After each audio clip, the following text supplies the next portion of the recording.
بسم اللہ الرحمن الرحیم۔ کیا آب زمزم سے وضو کرنا جائز ہے یا نہیں؟ تو اس کے بارے میں شرعی حکم یہ ہے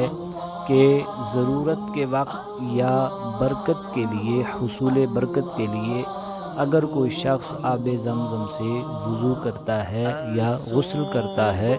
تو اس کے لیے وضو اور غسل کرنا جائز ہے، اس میں کوئی کراہت نہیں ہے۔ البنایا شرح الہدایہ، البنایا جو ہدایہ شریف کی شرح ہے اور یہ فقہ کی کتاب ہے، تو اس میں یہ لکھا ہے کہ لا یکرہ الوضوء والاغتسال بماء زمزمہ، کہ زمزم شریف کے پانی کے ساتھ وضو کرنا اور غسل کرنا مکروہ نہیں ہے۔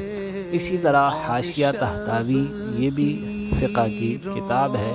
اس میں بھی لکھا ہے کہ یجوز الوضوء والغسل بماء زمزم عندنا من غیر کراہت، کہ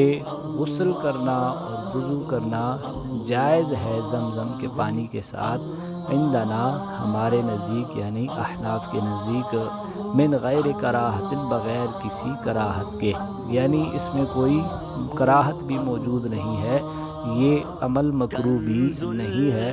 اور بلکہ یہ بھی لکھا ہے کہ بل ثوابہ اکثر، کہ اس کا جو ثواب ہے وہ زیادہ ہے، کثیر ہے، یعنی عام پانی کے ساتھ اگر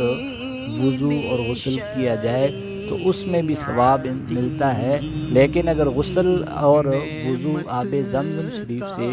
کیا جائے تو اس میں ثواب زیادہ ہے، یعنی اس سے بھی زیادہ کثیر ثواب ہے۔ واللہ تعالی ورسولہ عالم بالصواب۔